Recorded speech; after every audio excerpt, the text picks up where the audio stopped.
Oh, hey, you. Yeah, you back there in front of the computer working on that code. Could you please deploy that, please? It's Friday, and it's the best day of the week to deploy your code.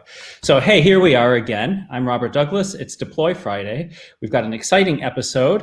You're going to really want to deploy that code and stop coding and just pay attention here, because I guarantee you by the end of this episode, you're not going to even want to go near your computer. You're going to be so scared of the threat level that represents that you're not even going to want to put your fingers on it, because you're going to think like gremlins are going to come out and bite them off or something like that. Anyway, that's how I imagine the world when I think of cybersecurity. That's an insight into Rob's brain here. It's a very terrifying place. So to maybe help assuage my fears, I've got three eminent guests from the cybersecurity realm that I'll introduce shortly, who are going to help me understand, and hopefully also you understand, what that threat level actually looks like in today's day and age, as we all are even more and more and more, and hey, this just came today, more and more connected to the internet in every possible way. What could go wrong when there are bad people out there trying to do bad things? So without further ado, let me introduce to you Jane Frankland, Eliza-May Austin, and Farida Shaheed, who are all joining me today from different parts of the world and England to talk about cybersecurity. So let's go through and do some more proper introductions. Let's start with you, Jane. Where are you? Who are you? What do you do? Let's see, my name's Jane. This feels like some kind of like dating show or something. That would make me a very lucky person. Yeah, so hi everyone, it's really good to be here. My name is Jane. I am based in the United Kingdom, in England, and I have been in cybersecurity for 23 years. I'm a cybersecurity entrepreneur, a best-selling author, award-winning entrepreneur and keynote speaker. And I have spent a long time building, 16 years building a penetration testing company, which is kind of more commonly known as ethical hacking. Eliza's going to talk more about that in a few minutes. But I spent 16 years doing that, building a business, and then going on to really work with other people in cybersecurity. So to help them predominantly build their own businesses and scale up. And I work with a lot of leaders. I have helped a lot of people through accreditation companies and organizations and forums in the industry. I'm featured in the press, in the media quite a lot. So the Financial Times, the Times, the Guardian, and other papers like that. And I'm very well known for spreading a message which is all about why the world will be safer, happier, and more prosperous when we get more women into cybersecurity and other male-dominated industries. My book is all about that, and why and how women see risk in a different way, and all the changes that we need to make. So I do a lot of work with that. I do a lot of research, and I also act as a bit of a women's activist, being a voice for the voiceless. And I judge a whole load of awards as well. So that's kind of who I am. Over to who? Farida? Amazing. Thanks, Jane. Yeah, sure. How Farida. do we follow up from that one? I was like, I will just take my leave from the show at this moment right now. But in all seriousness, my name is Fareedah Shaheed. I'm an award-winning online safety educator. I basically help parents and caretakers protect their kids online. That's something I love to do. I'm an avid gamer. I just take my background in gaming and then cybersecurity awareness and threat intelligence to help parents protect their kids in the digital age. I'm a Forbes 30 under 30 honoree. I'm on the Forbes board.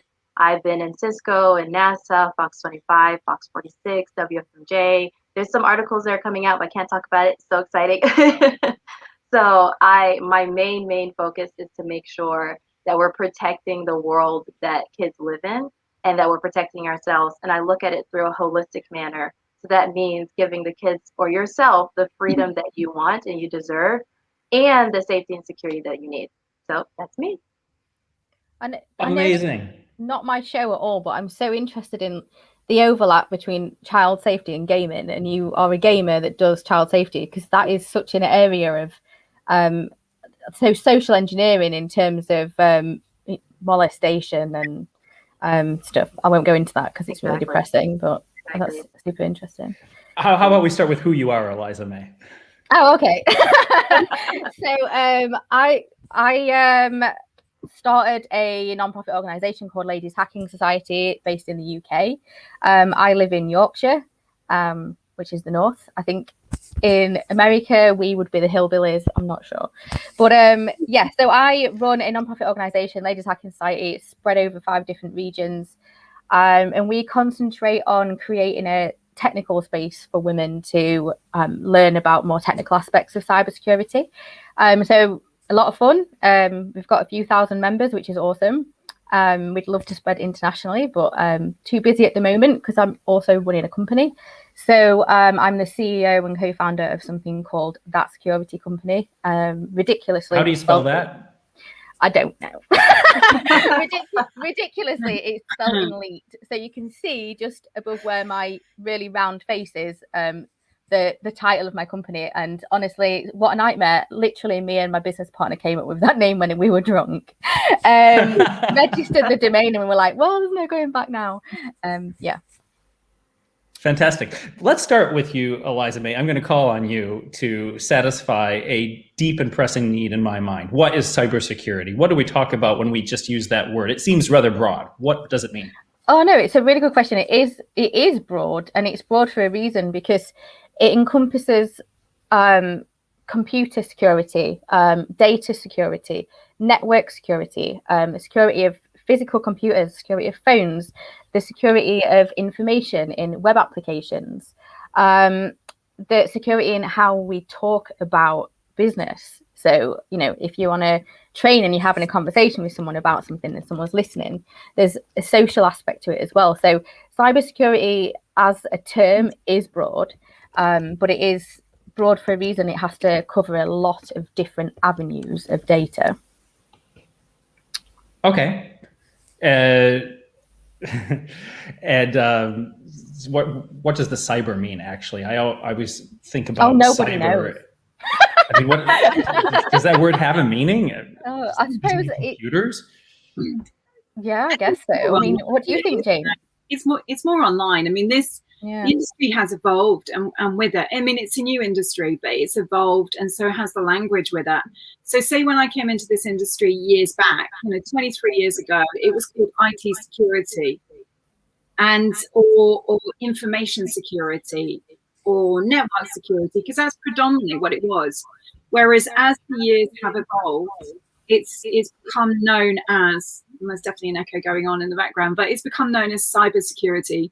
And from what I understand, which kind of is, just as Eliza has said, it's kind of bringing all of these different elements into that one pot, that one term. And I'm really sure that word originated from the US, and I think that it came about really to secure funding.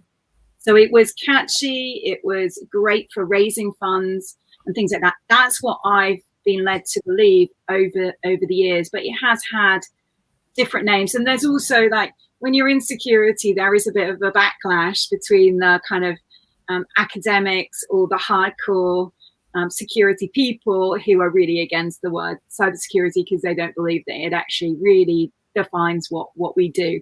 Just like in the, well, I was going to say just in the old days, like when it was called penetration testing, and it wasn't really penetration testing, it was security assessment. So the language evolves along with the industry. So right now it's kind of really the word that we tend to use, unless we're talking to older security people, is cybersecurity. So continue on, Jane. As one of the senior veterans in the industry, what threats and what dangers is this industry protecting us from? Well, a whole load of threats. So from you as an individual using computer devices, us as nations, us in terms of warfare and things like that. So it's literally individual, country, and businesses. So it's those three kind of areas that we kind of are out there protecting and dealing with. And you know, I was watching this program on, I think it was the BBC the other night, actually. And so a program in the UK, I'm not sure if anywhere else in the world can get this particular program, but it was looking at AI and machine learning. And it was, like most things, pretty terrifying. You know, for me, as someone who works in this industry, as someone who works in security, it's just like, oh my God, we are becoming more and more connected. I think right now it's like we're boiling the frog. So we are slowly being boiled alive and we don't really realize it. Or even if we do, there's very little that we can do about it. You know, so a lot of where we're moving to now, I think, is more ethics. So what can we do? What do we want to do? And how can we, to a certain extent, protest if need be? You know, so when governments decide that they are going to put surveillance cameras on you without your permission, or develop technologies with AI to define certain characteristics, and we're not in control of that. It's horrible. I mean, you're shaking your head, Farida. To me, this is terrifying is the word that I want to use. And so, being in security, we have a job to do in terms of trying to influence and steer countries and other more impactful influencers into making the right decisions, or even us coming together collaboratively to put pressure on governments and other things that are going on. So to be that voice, that collective, to do the right thing, and it's about, Farida mentioned a word which is definitely really important to me, and it's the word freedom. You know, so I think everyone's view of freedom is going to be different, but we are in security securing the world's freedom. That's what we do, and that's our responsibility. And each and every one of us here, we have a great time. It's fun and everything like that. I love being in technology. It's so interesting, but we have that responsibility to go out there and make sure that we are securing the world's freedom. So that got big really fast. We went from threat levels to governments protecting our rights, ethics with AI, and universal freedoms.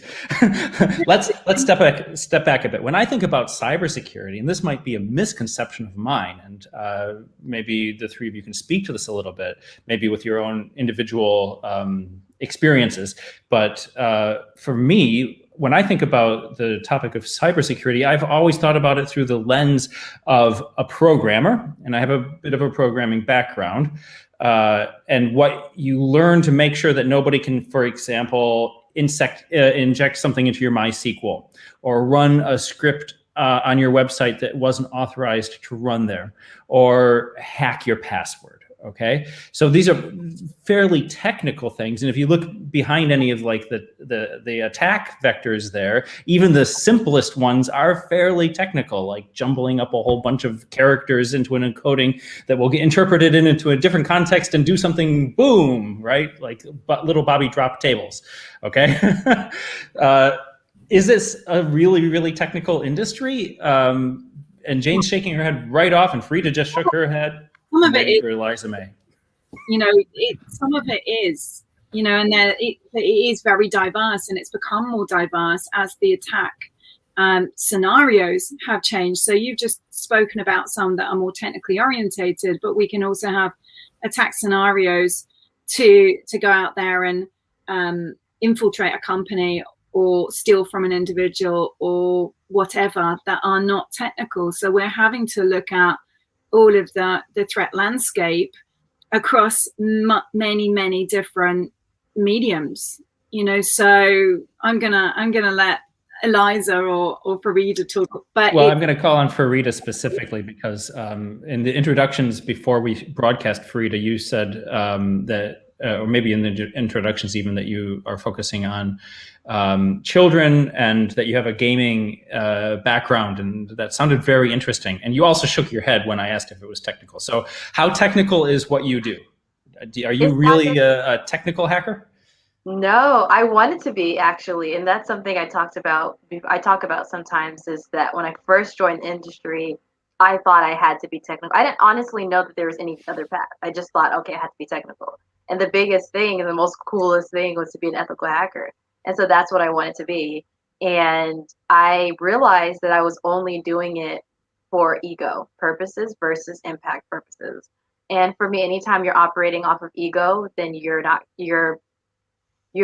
killing yourself inside, and then you are not giving your best self to the community, and you're not really making an impact in the world.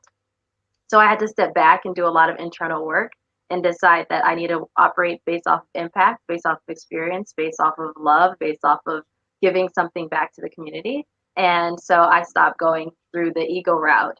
And the reason being is because, especially because we don't have a lot of women in security, you kind of get pushed into doing extremely technical rules so that you can show the men, you can show the guys that girls can do it too.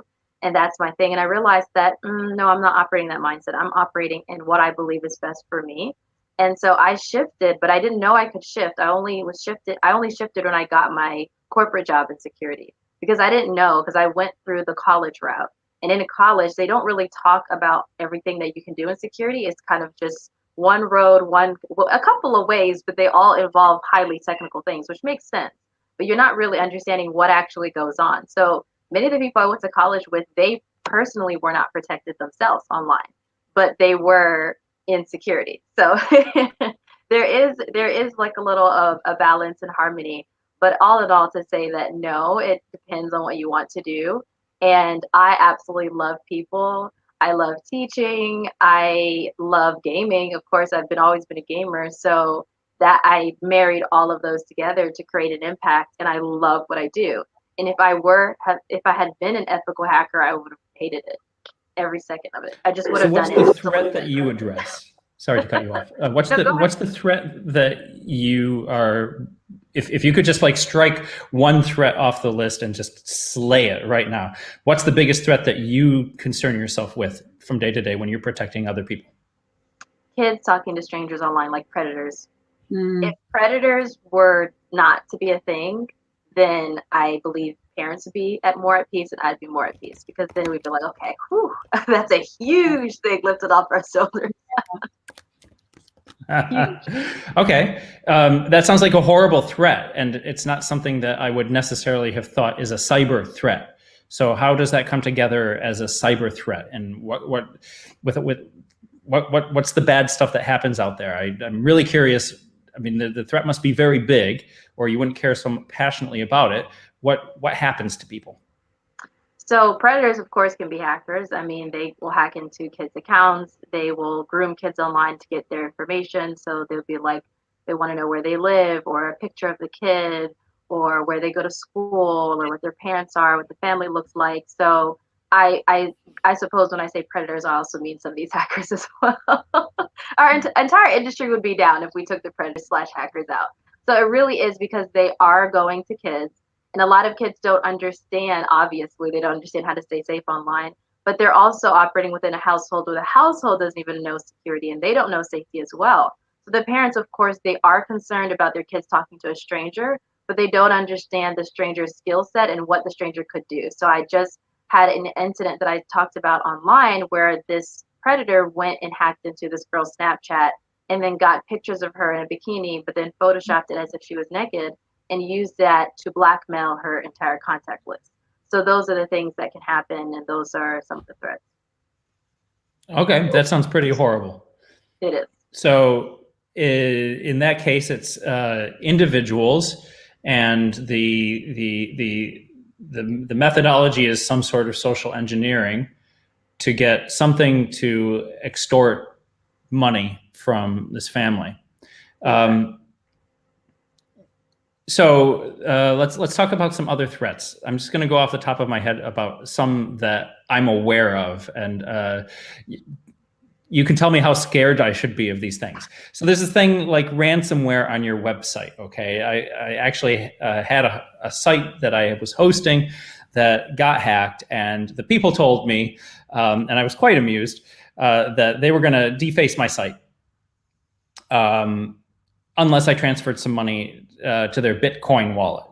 And I was like really amused, because I was like, how many people can actually figure out how to transfer money to a Bitcoin wallet? I mean, that sounds really hard. I was like, I don't even do that, right? So, after pondering this, I regenerated the site as a static site, put it on a read-only file, and republished it. And I was done with that. But I don't think everybody has that response. How big is this threat out there? I don't commonly hear much about websites being hit by ransomware. I don't know if you guys have. I see ransomware as more of a targeted attack on through a phishing campaign. So through phishing emails that would get into an environment, whether that's a cloud or on-prem environment, and then spread throughout the network, encrypting files, encrypting operating systems and hard drives. So I don't think that's massively common to have a website attacked with the sole purpose of locking that down. But the way you got around that really well, you can't do anything different. Make sure you've got a backup of the information that's on there and set it up again. Like if you've got everything as hardened as it can be, if you're using a hosting site like GoDaddy or Wix or something like that. Or Platform.sh is a really good one for this, by the way. Oh, right. Okay. Yes. And I actually think Wix is a hardware shop, so I don't know what I'm talking about. But yeah, if you have those things, there's settings on there that you can quickly Google. They try and make it as easy as possible. And I think if you're not confident at keeping your site hardened, don't use something that requires consistent manipulation, consistent updating. Go with a platform that's, cookie cutter, bing bang bosh. So there you go. I think that's the way around that. Know your limitations and work within them if it comes to safety, especially if you're handling. So you used a word, phishing, that I put up here on the screen. What does that mean, actually? Because it phonetically sounds like I'm going to have a really good time out on the pond. But it's spelled Phishing. What does it mean? So I don't know why it's with a PH, because I always think of phishing as so you're sending out emails, hoping someone clicks on them. If you've ever had an email that's been like, oh, hi, I'm stuck in Bahrain and I just need a lovely lady to send me some money or whatever. If you ever get an email like that, that's phishing. Okay, not very sophisticated one. But, on the flip side, let's say that you have a finance company and they have a supplier that supplies them with chairs. And they have a big office full of these chairs. Now, if that chair supplier were to get compromised, as in an attacker were able to get into them, that would be significantly easier than, say, the big finance company, because they don't have the same budget, they don't have the same processes in place, and they don't have the same standards that they have to adhere to. So that would be a really good way to get in and target them with, whether it's through their website or through an email. Now, once they're in, what they could do is conduct a targeted phishing attack where they would they'd aim at their original target, the finance company, but it would look like it's coming from an approved supplier on their approved suppliers list. That's Bob from the chair supplier, and he's sending me an invoice. We must have bought some chairs this year off him. So probably a terrible analogy and a really bad example, but that is another way that more advanced phishing can happen. It looks like it's from someone that you work with. You've spoke to this person before. You know that they legitimately work there. They're on LinkedIn. Their account's just been compromised. So there's different degrees of phishing, but essentially it's sending out emails and seeing what comes back. Right, and you can spoof the sender on an email. I know that because our company has been targeted for phishing attacks recently. With I kind of alluded to this in the description of the episode, where presumably our CEO is asking us as individuals to send him money, which is kind of funny because it's like, if anything, it would be the other way around, right? Like, hello, Fred, I need a raise, right? Not the other way around. It doesn't work that way. I didn't work at this company to pay the CEO, but actually that type of attack seems to be effective. Do a lot of people fall for these? Is this a really lucrative business? Yeah, it is. It is. It's the number one. So 95% of attacks originate from human error or things like phishing. So it is the number one. Ransomware is another like highly effective form of attack, and we've seen it really rise during COVID and the pandemic. and then supply chain attacks, which we kind of all talked about, you know, where attackers are kind of going after the suppliers, so who are providing to the vendors and actually getting in to the system that way. Those are common forms of attack.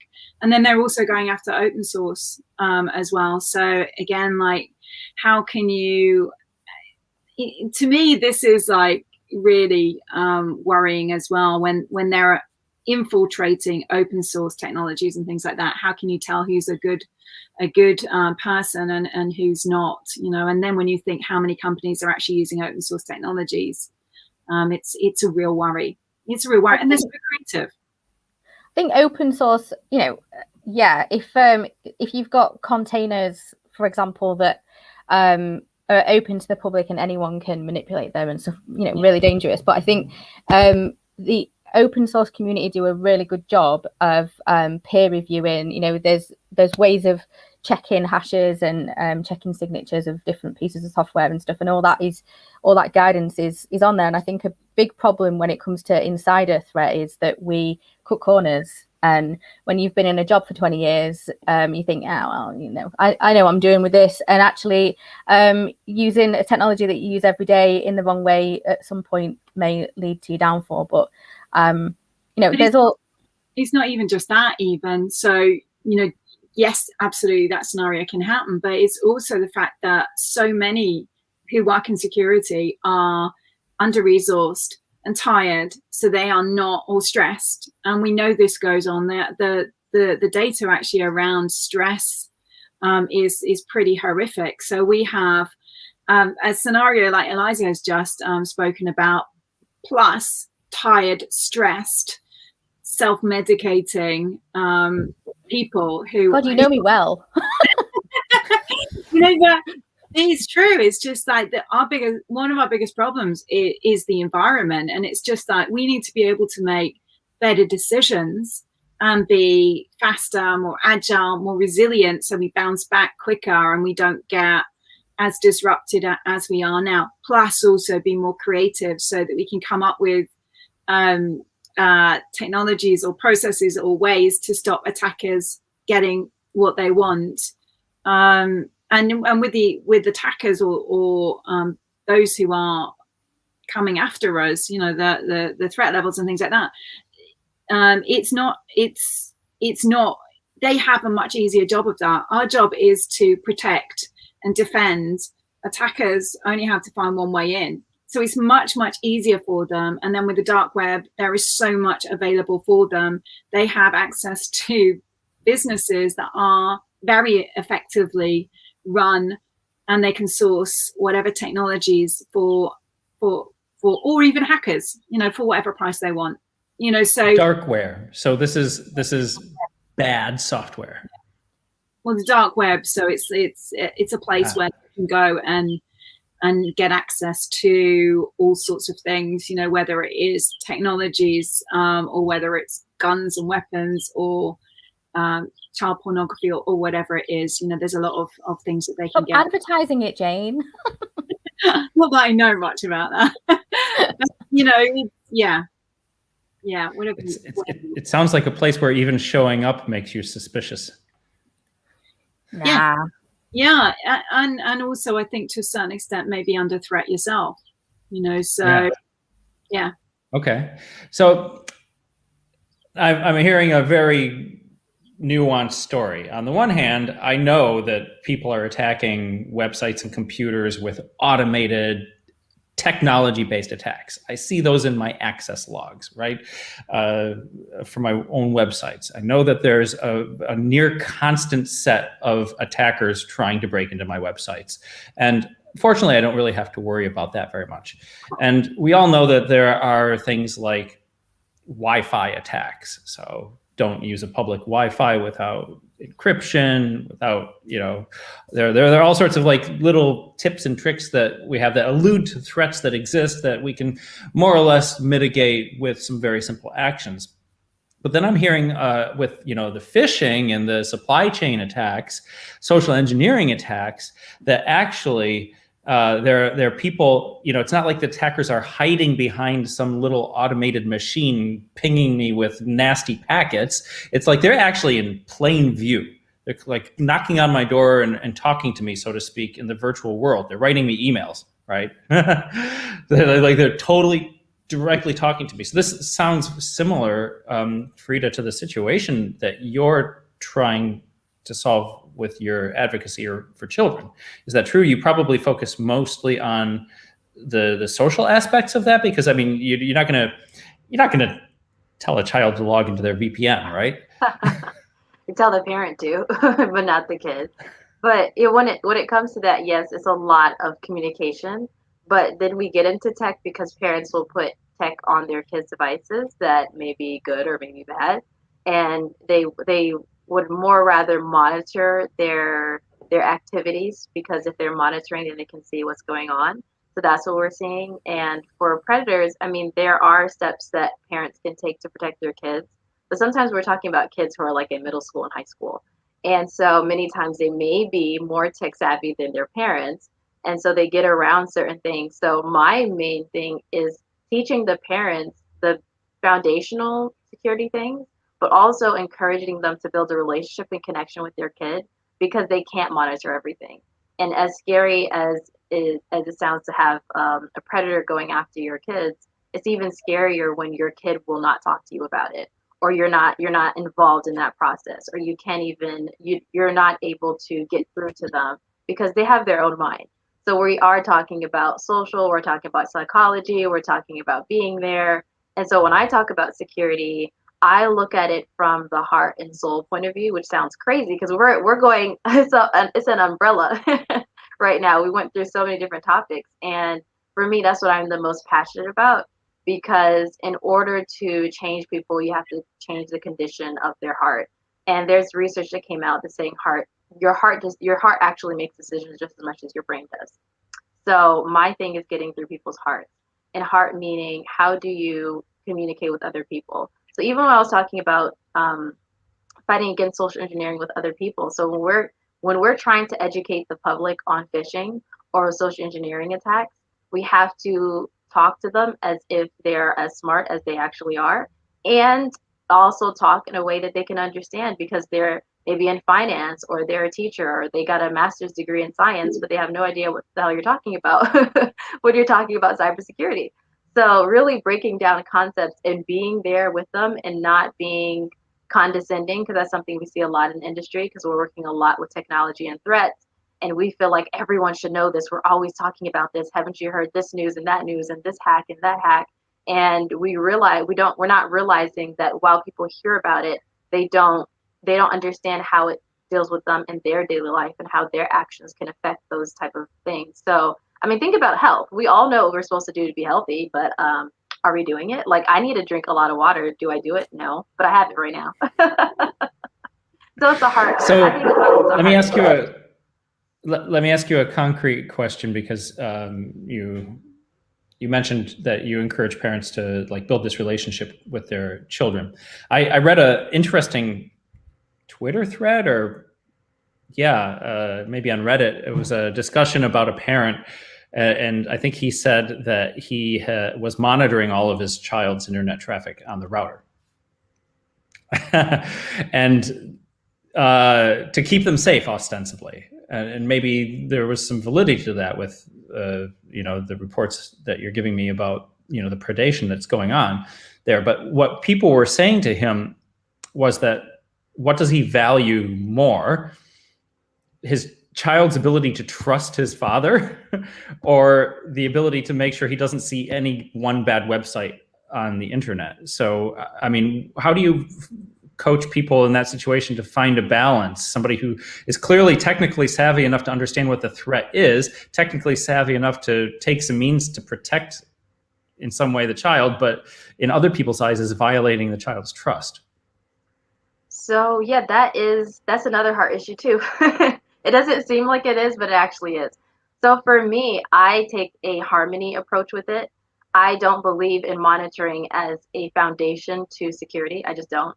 However, I do believe that there are situations where you are going to have to monitor your kid, whether you like it or not, or they like it or not. And those things are exceptions to the rule in how I go about it when I'm talking to parents. I don't parent shame someone when someone is monitoring their kids' every move. I just don't. I don't say that's not what you're supposed to do. You're a terrible parent. You're not building trust, because that's not good either on my end or their end. I usually talk about it in a holistic way, because what it does is, if you're searching for something, you're going to find it. if you and your brain is, you're going to want to find something to justify all of your time and all of your energy spent on trying to find this one thing that's going to go wrong. So I like to operate in a mindset of, okay, we're protecting the joy and the freedom versus we're seeking out the bad. Because when your mindset is seeking out the bad, all you see is bad. And then and all you get is bad. And so for me, I operate in that mentality of, no, there are crazy stuff happening and you are absolutely right to be so afraid. And there are some amazing things and your kid is having so much fun online. Let's protect their fun from all these bad stuff that are happening. So how can we do that? So that's a shift of mindset. That well, means how do you do that without monitoring? How do you protect? How do you do that without monitoring? You can do that without monitoring. So there are certain things where the technology will be monitoring, but they don't show you any of the alerts. So that's how they get parents. They're like, you know what? We're going to save time. We're going to save money. We're going to monitor your kids for you, but we're not going to tell you exactly everything that happens unless it raises a red flag. So that red flag could be cyberbullying, that could be suicide, that could be predatory behavior, that could be a porn site, inappropriate content, those type of things. You can do it without monitoring your kids. However, you can do it with monitoring your kids too. I say it really depends on your family and your values. But one thing that's across the board, no matter if you're monitoring your kids or you're not monitoring your kids, is trust and integrity and communication over control. So you can monitor your kids, but you can make the foundation communication and the foundation trust. So instead of monitoring your kids and saying, I'm monitoring to make sure that you're not doing anything bad, what you can do is say, hey, there are some crazy things in the world. I would never let you go to the park by yourself and then you come back home. This is 5 miles away. Why not? Don't you trust them? What do you mean? So you trust them to go to the park by themselves, but you wouldn't trust them. Like what I don't understand is where is the boundary? So they can't do. I just don't understand where the boundary is. If you can't identify where the problems are, how do you know that you can trust them when they're a child? So you would teach your child not to get in a stranger's car, not to speak to a stranger, not to go into someone's house, not to let someone else's parent touch them at a sleepover. You teach them all of these things, but then you just go, free reign, do what you want online. Whereas if you were monitoring, you'd be able to have those conversations. And when they're old enough to move out, they don't need that anymore. No, I don't see any harm in it at all. There's a difference between control and monitoring. And I know that this, oh, go ahead, Jane. Yeah, I mean, as a parent of three, so I've brought 3 kids up with technology and things like that. You have to, as you just said, Eliza, you've got to adopt, and I know Fareedah is going to say the same thing, but more. You've got to educate them, and you've got to educate them about the dangers. And how do you know if it worked, though? You're not going to know any. There's control and monitoring. Yeah, you're going to be having conversations with them. So if you start them at an early age, just like you would do, don't go off with strangers, don't accept sweets from strangers or things like that. It's the same type of thing with our digital world now. It's just that you start them off really young so that they become, this is the ideal scenario, that they become aware of that. So I didn't monitor my kids, but I had access to technology in a place where I was, so I could see what they were doing. So 1, they were brought up with awareness. 2, also the technology devices that they were using.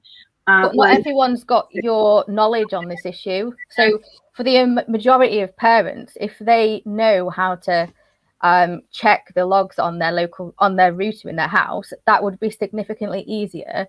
I don't think it would actually be easier than actually talking to them and going through the dangers. Why can't you do both? Well, yeah, you can. I don't. It comes down to exactly as Fareedah said. It's a personal choice. It's a personal parent. You could say a curfew was impingement on their freedom, though, couldn't you? I want to stay out until 10. Well, Yeah, but as, they'll get as over a that. person who was a They're kid kids. once, I can definitely say. Yeah. They'll get over it. They'll be fine. It comes down to risk. It comes down to your personal parenting style. It comes down to your values. So it's just. I was just thinking, like, in terms of like what Fareedah was saying earlier with gaming. So there was a big rise in the grooming of boys for sexual exploitation, sort of like 2015 and onwards, because PC gaming boomed. They'd be there with their headset on, having a full-blown conversation with some bloke, like day after day after day after day, and they would build a legitimate friendship with this person. Yeah. And then the next step is, like, let's just meet. And the whole entire process has been orchestrated by a paedophile on the other end. So they're sat there, they're gaming, they're on. And we've had murders actually. Yeah, but 14-year-old boy. It's a really strange situation to be in, but I think I do think, like, if you are monitoring a teenager because you feel like you have to, or a child because you feel like you have to, I don't think that should be called control, because unless you're, going through the logs every single day and asking them to write a report or tell you exactly what those things were, I don't see that that's an issue. Control isn't bad though, but my thing is control isn't bad. So I separate monitoring and control. To me, control is controlling their environment. So blocking certain websites, blocking certain features, making sure they're not getting access to things that they should only get access to when they're getting older and they're in college. That's controlling their environment. And it's totally fine. They're kids. I mean, you're the parent. You have to control their environment. That's your entire thing, is to guide that. And then monitoring is looking at their every move and knowing exactly what's happening and who they're talking to and those things. And you can understand those things without monitoring every single thing. I understand parents who decide I'm not monitoring, period. But I will put some controls, meaning the chat's going to be off. Your account is going to be connected to my account. Your TikTok is connected to my TikTok, whatever it is, so that if something were to happen, I'm able to access your account. Or you bought the phone for them. Take it back. They don't have access to that. So, or you can look through it. If something goes wrong or you feel like their behavior has changed, because most likely they may be talking to someone, or they got an attitude, or something happened, or they're, whatever it is, you're the parent, you can notice a shift in their energy. Then you can go, you know what, we're going to have to sit down and have a conversation. I don't know what's going on, but you're being a little bit secretive with this. When it comes to gaming, kids should not be gaming by themselves in the room, unless you believe your kid is extremely mature and they're in high school and they're totally fine. If you build the trust and that's what you want to do, sure.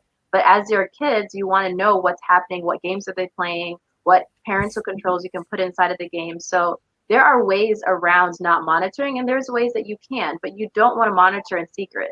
Because when you monitor in secret, then that's... I wouldn't. I'd be like, I'm monitoring everything you're doing. Right, yeah, and they should do it. That's the problem. Is it enough to just say that? Do you actually have to do it? I mean, I know so much about computers. I'm monitoring everything you're doing. And then, like, your job's done, right? Yeah. I mean, unless they do something to test you out and you don't react, and then they go, okay, this is crazy, they didn't react, they're clearly not monitoring me. It's totally, my thing is, no matter what you do, have a foundation of integrity and a foundation of trust.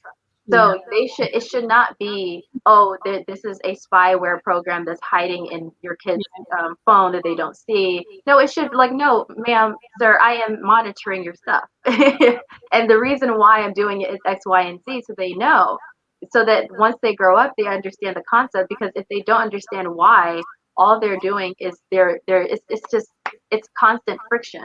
And what you want them to do is understand, because when you're not there, they need to be operating in a security mindset. Because what we forget sometimes is that these kids are their own soul, their own heart, their own human being.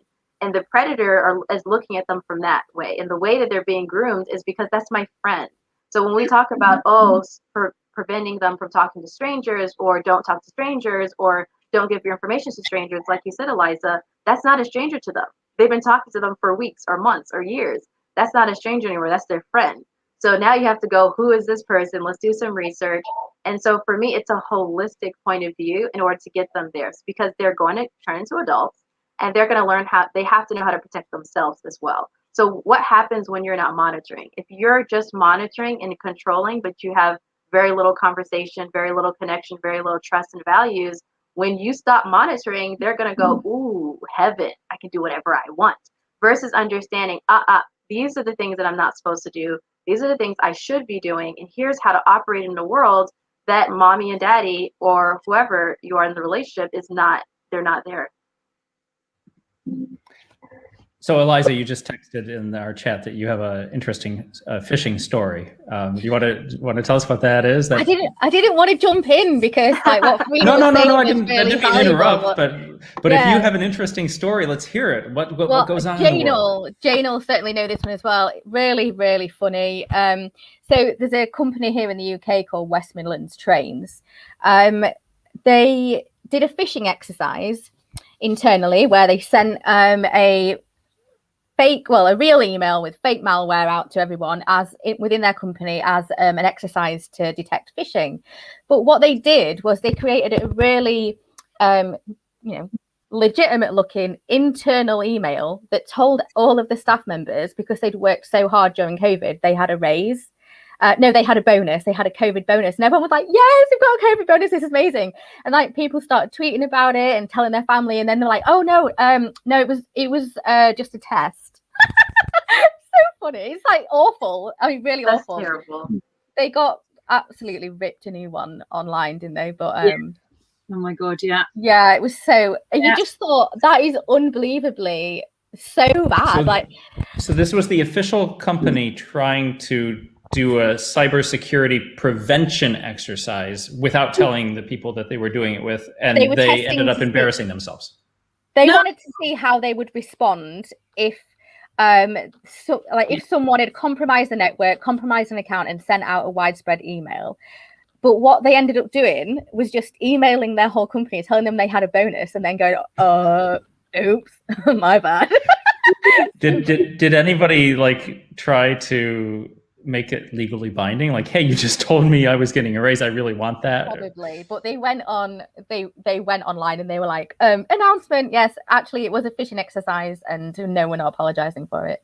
But pretty funny. So that brings me to an interesting thought, because when you were talking about the responsibility of parents and children and the balance between fun and education, which the internet's good for, versus risk, which the internet's also surprisingly good at providing, it seems to me in some way there's a similar balance playing out in the corporate world between the people who are responsible for protecting the company's secrets and the people who are responsible for getting work done.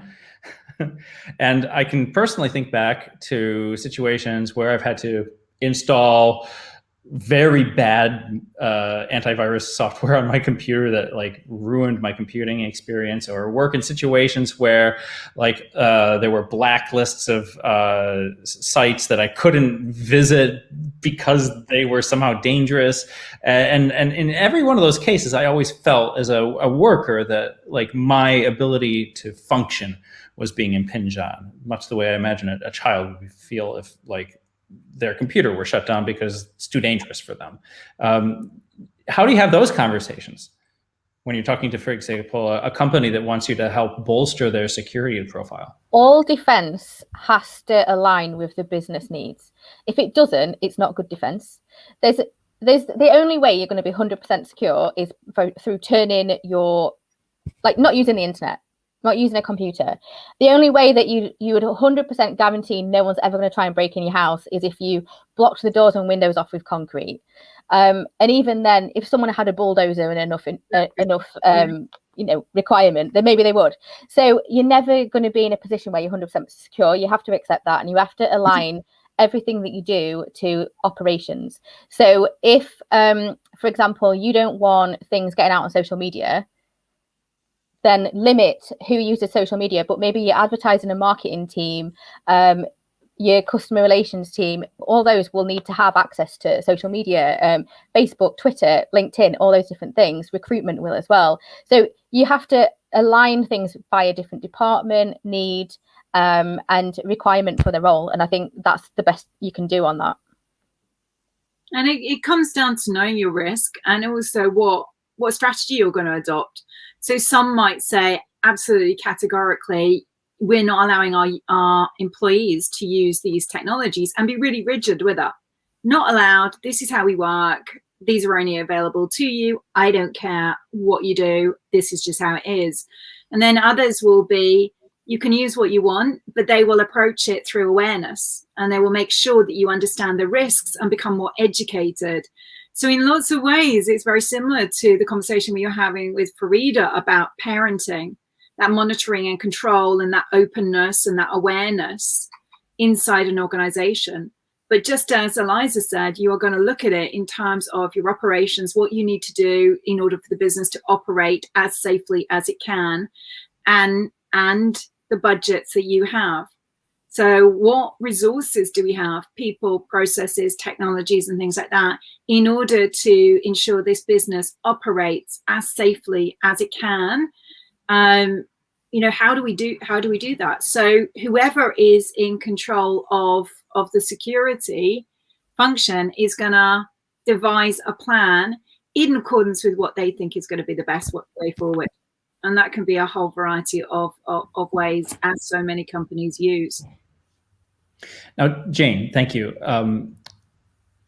When you were saying that, it reminded me of something that you said in your introduction, which was that you feel that you have a different perspective on risk from, I think you said, from a woman's point of view.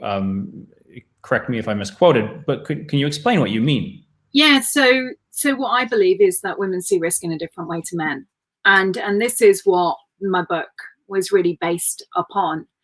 So I very much approach things from the perspective of diversity. So I'm just looking at it from one particular aspect of diversity, which is women. And the more diversity that we can have, the better we become. So when I started to write my book, I knew very little. You know, the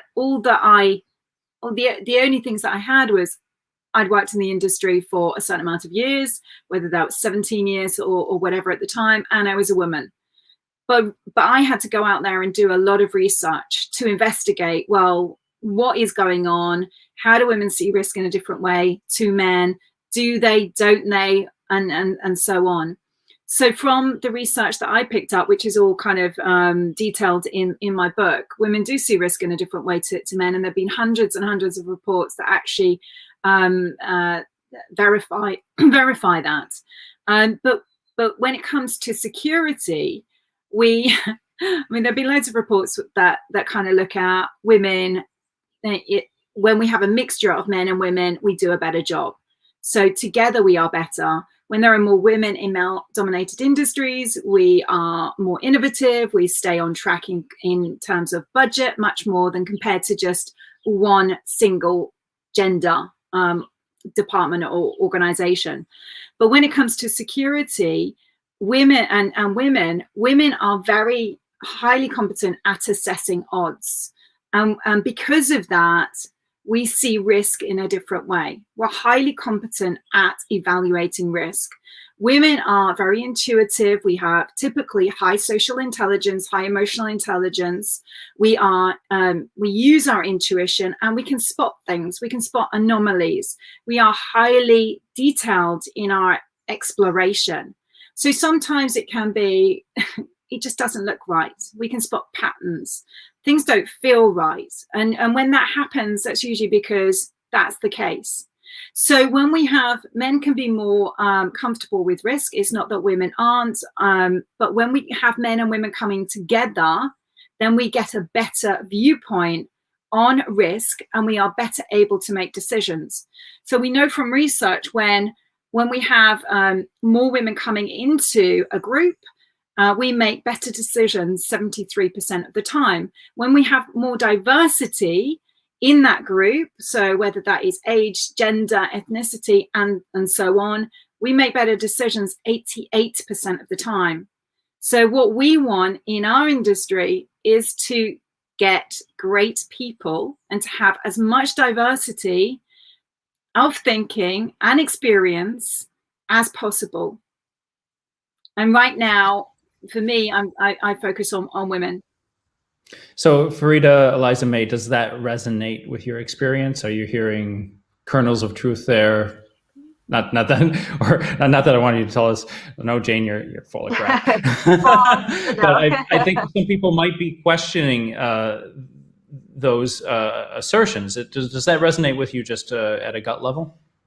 It does. I mean, when I first joined the industry, it was through the college route, and I first was doing information technology. And my dad sat with me and he was like, "Hey, you know what? There's this new industry they're calling cybersecurity now, but it was, information security before, because he was in IT and, they typically do some security things on the side." And he said, you're a black woman. You're also a Muslim woman. You wear the scarf. You lived in Egypt and Saudi Arabia and Panama. You speak 2 languages. And if you were to join the industry, there's not a lot of people like you. And so your experience and the diversity that you can bring on the team is highly influential and could be an amazing point for your career. And so I was like, okay, I don't know how, but I'll think about it. And so once I did my research and I found what Jane was saying basically in all of those studies, and I decided, you know what, I can make an impact. I don't know how, I don't know where. And so once I got into the field, I did see what he was talking about.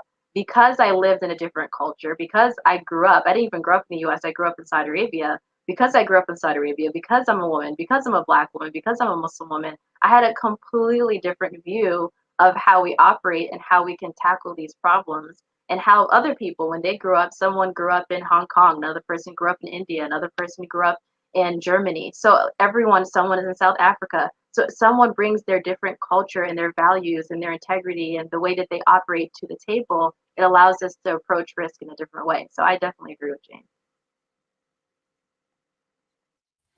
So, okay, so I think in terms of diversity and bringing different perspectives to a conversation, we absolutely need to have diversity of thought, regardless of what color or gender or sex someone is.